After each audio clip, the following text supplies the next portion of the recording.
आपण जी रेसिपी करणार आहे त्यामध्ये भरपूर असे प्रोटीन आहे. अगदी पोट भरेल असा हा नाश्ता आहे.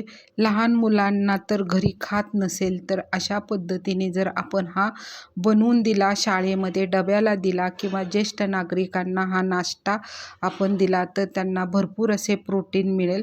तर ही रेसिपी पाहण्यासाठी तुम्हाला व्हिडिओ शेवटपर्यंत पाहावा लागेल. नमस्कार, रॉयल किचन मराठीमध्ये आपले सर्वांचे मनापासून स्वागत. 1 कप भिजवलेली अख्खी मूग घेतलेली आहे.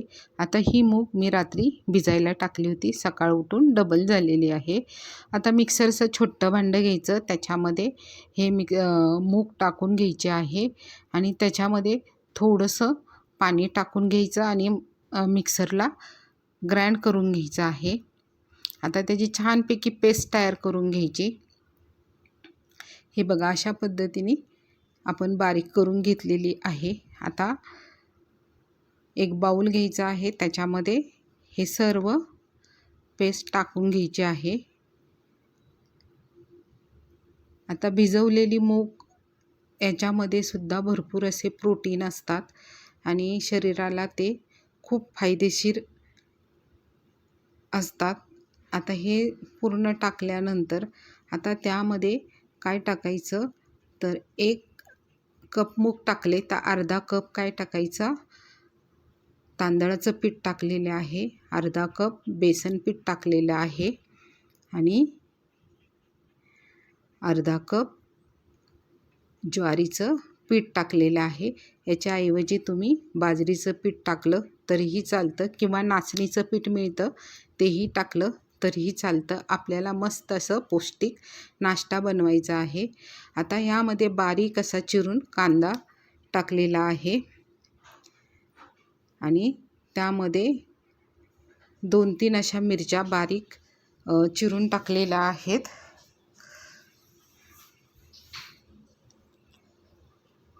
मस्त आपला हा प्रोटीनयुक्त नाश्ता तयार करायचा आहे आणि ह्याच्यामध्ये लसूण आपण कुटून टाकलेला आहे. यामध्ये आलं टाकलं तरीही चालतं. आता यामध्ये भरपूर असे बारीक चिरून कोथिंबीर टाकलेली आहे. कोथिंबीर टाकल्याने कुठल्याही पदार्थाला वेगळीच एकदम मस्त अशी खमंग चव येत असते. आता त्यामध्ये पाव चमचा जिरे टाकून घ्यायचे. जिऱ्याने पण एकदम बेस्ट अशी चव येते. त्यानंतर चवीनुसार मीठ टाकून घ्यायचं. आता त्यामध्ये आपण दही टाकून घ्यायचं आहे. असं घट्ट पण जास्त आंबट पण नाही असं दही आपण टाकून घेतलेलं आहे. 2 चमचे किंवा अजून एखादा चमचा टाकला तरीही चालतं, कारण दही आंबट घेतलेलं नाही आहे. रात्रीच भिजायला घातलं होतं तेच दही आपण घ्यायचं आहे. आता हे सर्व मिश्रण चमच्याने चांगलं मिक्स करून घ्यायचं आहे,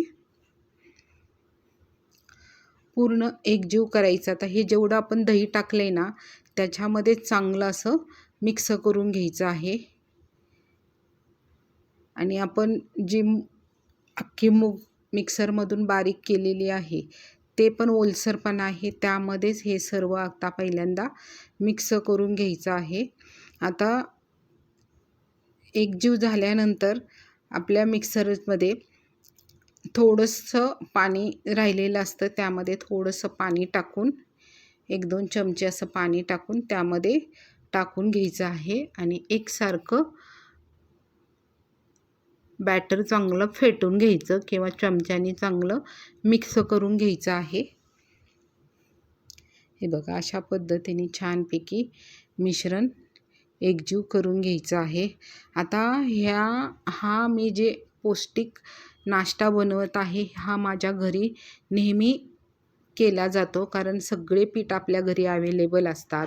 अख्खी मूग पण आपण भिजायला टाकतो. अगदी मस्त हा प्रोटीनयुक्त आपला नाश्ता तयार होतो. आता चांगलं फेटून घेतलेलं आहे. हे बघा, अशा पद्धतीने. आणि जास्त घट्ट पण नाही जास्त पातळ पण करायचा नाही. अशाच पद्धतीने ठेवायचा. तर त्यामध्ये जरा 5-1 मिनटं ते झाकून ठेवायचं, म्हणजे आपल्याला बॅटरमध्ये थिकनेसपणा चांगला येतो. हे बघा, मगाच्यापेक्षा आता कसं झालेलं आहे आपलं बॅटर, एकदम व्यवस्थित झालेलं, घट्ट पण नाही पातळ पण नाही. आता त्यामध्ये काय करायचं, पाव चमचा आपला जो बेकिंग सोडा असतो, खाण्याचा सोडा, तो टाकून घ्यायचा आणि त्याच्यामध्ये थोडं ॲक्टिव्ह व्हायला थोडंसं पाणी चमचाभर टाकायचं, किंवा लिंबू जरी तुम्ही पिळलं अर्धा चमचा, तरी लिंबूचा रस जरी टाकला तरीही चालतोय. आता हे सारखं एकसारखं हलवून घ्यायचं आहे. छानपैकी बॅटर, आता आपण सोडा खाण्याचा जो टाकला आहे त्यामुळं थोडंसं असं पातळ मिश्रण झालेलं आहे. आता हे पटकन हलवून घ्यायचं. आता गॅसवर काय केले, मी आप्पे पात्र ठेवलेले आहे आणि गॅस मिडियम फ्लेमवर ठेवलेला आहे आणि त्याच्यावर आता तेल टाकून घेत आहे. पूर्ण पात्राच्या आतमध्ये तेल टाकून घ्यायचं आहे. ब्रशने टाका किंवा चमच्याने सुद्धा टाकू शकता. मस्त सगळीकडे लागेल असं तेल लावून घ्यायचं आहे. आता गॅस आपल्याला आप्पे पात्र छानपैकी असं गरम झालेलं आहे आणि गॅस थोडा स्लो फ्लेमवरच ठेवायचा. मग आता थोडंसं आपलं छानपैकी तेल तापलं की त्यामध्ये आता चमच्यानी एक एक करून आप्पे पात्रामध्ये बॅटर भरून घ्यायचं. आता भरताना काय करायचं, त्याच्यामध्ये फुल असा बॅटर भरायचं नाही, थोडीशी अशी जागा ठेवायची. हे बघा, अशा पद्धतीने आपण सगळ्या आप्पे पात्रामध्ये असंच बॅटर भरून घ्यायचं आहे. आता मी गॅस स्लो फ्लेमवरच ठेवलेला आहे. इतका भन्नाट असा हा नाश्ता होतो की तुम्हाला तरी सुद्धा नक्की आवडणार हा नाश्ता आणि तुम्ही सुद्धा आवडीने हा नाश्ता करू शकाल. हे बघा, सर्व आप्पे पात्रामध्ये आपण बॅटर भरून घेतलेलं आहे. ह्या नाश्त्याला जास्त वेळ लागतच नाही आहे, अगदी 20 मिनिटात हा नाश्ता तयार होतो. त्याच्यावर 5 मिनटं झाकायचं. खालून चांगलं तयार झालं किंवा भाजलं गेलं, तळलं गेलं, मग झाकण काढून घ्यायचं आहे 5 मिनिटांनी आणि त्याच्यावर थोडं वरून असं ब्रशनी किंवा चमच्यानी तेल सोडून घ्यायचं वरच्या साईडला. हे बघा, आता हे आप्पे किती वरून असे फुगलेले टम्म. आता पूर्ण तेल आपण टाकून घेतलेलं आहे. आता तेलाऐवजी तूप लावलं तरीही चालतं. आता एक साईड करून त्याला उलटून घ्यायचं आहे. आता याचा कलर बघा किती ब्राऊन कलर आलेला, मस्त असं खरपूस भाजलं गेलेलं आहे तेलामध्ये. हे बघा,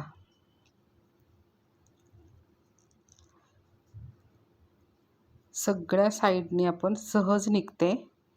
चमच्याने करा किंवा एखादा स्टिक असते लांब, त्यांनी करू शकता. सहज निघते आपले आप्पे, कारण खालून चांगले तयार झालेले आहे.